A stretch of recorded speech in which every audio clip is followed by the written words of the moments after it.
ተመልካቾቻችን በባለፈው ዝግጅታችን ስለ ነን ኢንቬሲቭ ቢሲአይ የሚያስቃኝ ዝግጅት ይዘን እንደምንቀርብ ቃል በመግባት ተሰነባብተን ነበር። በዚህ መሰረት ሶስተኛውንና የመጨረሻውን ክፍል ይዘን መተናል። እስከ ፕሮግራማችን ፍጻሜ መልካም ቆይታ እንዲሆንላችሁ ግብዣችን ነው።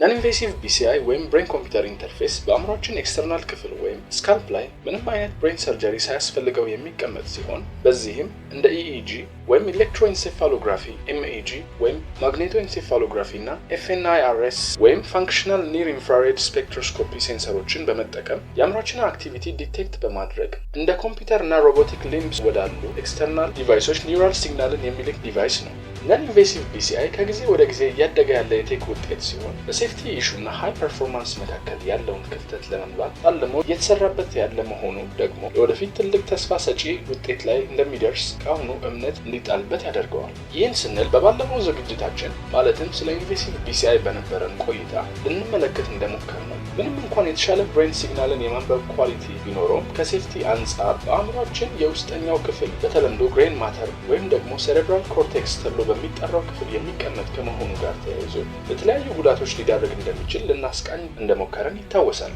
ታዲያ ይህ ነን ኢንቬሲቭ ተብሎ የሚጠራው የቢሲአይ አይነት የሴፍቲ ኢሹ የሌለበት በመሆኑና ያለምንም ብሬን ሰርጀሪ በውጨኛው የአእምሯችን ክፍል በመቀመጡ ከሚሰጠው ጥቅም ባሻገር እፎይታን የሚሰጥ መሆኑ እውን ነው። ይሁን እንጂ በዘርፉ የተሰማሩ ባለሙያዎች እንደሚስማሙት ይህ ቴክኖሎጂ ገና ብዙ መሻሻሎች እንዲታዩበት የሚገባ መሆኑ አይዘነጋም።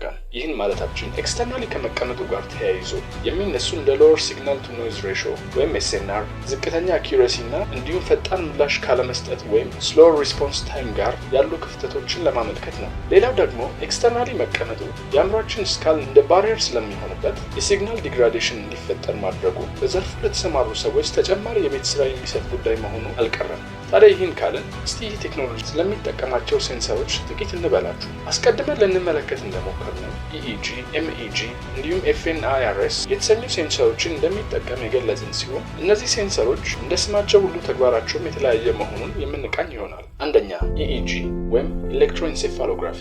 ይህ ሴንሰር ኤክስተርናሊ አእምሯችን ላይ በሚቀመጥ ትንሽ ሜታል ኤሌክትሮድ አማካኝነት የብሬን ኤሌክትሪካል አክቲቪቲን የሚለካ የሴንሰር አይነት ነው። ይዞ ለመንቀሳቀስ ቀላል መሆኑና ከሌሎች አንጻር ዋጋው ርካሽ የሚባል መሆኑ በብዙዎች ዘንድ ተመራጭ ያደርገዋል። ይህ ሴንሰር የብሬን ዌቮችን በቀላሉ ዲቴክት እና ዲስፕሌይ ሊያደርግ መቻሉ እንደ ኤፒሌፕሲ፣ የእንቅልፍ መዛባት፣ ሄድ ኢንጁሪስ እና ብሬን ቲዩመርስ የመሳሰሉ ነገሮችን ዲያግኖስ ለማድረግ ይረዳል። ታዲያ ይህ ፕሮሰስ ምንም አይነት ኤሌክትሪሲቲ ወደ አእምሯችን የማይልክ መሆኑና የአእምሯችንን በተፈጥሮ የሚገኝ ኤሌክትሪሲቲ ብቻ የሚለካና ሪከርድ የሚያደርግ መሆኑ ታካሚዎቹ ምንም አይነት ህመም ሳይሰማቸው እንዲታከሙ የሚያስችል ያደርገዋል። ሁለተኛ ኤምኢጂ ወይም ማግኔቶኤንሴፋሎግራፊ። ይህ ሴንሰር ደግሞ በአእምሯችን ኒውራል አክቲቪቲ አማካኝነት የሚፈጠረን ማግኔቲክ ፊልድ ዲቴክት የሚያደርግ ሲሆን ከፍተኛ ሪዞሉሽን ያለው በመሆኑ ከኢኢጂ የተሻለ ያደርገዋል። ይሁን እንጂ እጅግ ውድና በመጠኑ ተለቅ ያለ እንዲሁም በአንድ ቦታ የሚቀመጥና በቀላሉ የማይንቀሳቀስ መሆኑ አድቫንስድ በሆኑ ሪሰርች ላቦራቶሪዎች ብቻ እንዲገኝ ከማድረጉም በላይ አገልግሎቱን ማግኘቱ ከባድ ነው። ኤምኢጂ ከኢኢጂ በተሻለ ከፍተኛ ጥራት ያለው ብሬን ማፒንግ የሚሰጥ ሲሆን ይህ ደግሞ ሴቪር የሆኑ የሞተር ዲስኤቢሊቲ ላለባቸው ታካሚዎች ጥሩ እፎይታን የሚሰጥ ዜና ነው። ኤምኢጂ ሴንሰሪ ሞተር ሪትም ሞጁሌሽን የሚጠቀም ሲሆን እንደ ዲፕ ኮንቨኔት እና ኤክስ ዳውን አይነት አድቫንስድ ፊልተሮችን መጠቀሙ ደግሞ የአእምሯችንን ማግኔቲክ አክቲቪቲ ጥራት ባለው ሁኔታ ዲኮድ እንዲያደርግ ያስችለዋል። ሶስተኛ ኤፍኤንአይአርኤስ ወይም ፋንክሽናል ኒር ኢንፍራሬድ። ይህ ሴንሰር ደግሞ የኢንፍራሬድ ብርሃንን በመጠቀም በአእምሯችን ውስጥ የሚገኘውን ብለድ ኦክሲጅን መጠን የሚለካ ዲቫይስ ነው። ይህ አይነቱ ሴንሰር ኮግኒቲቭ ስቴት ማለትም የአእምሮን ስትሬስ እና ድካም የመሳሰሉ ነገሮችን ለማወቅ የሚረዳ ሲሆን ሴንሰሮቹ ኢሚት በሚያደርጉት ብርሃን አማካኝነት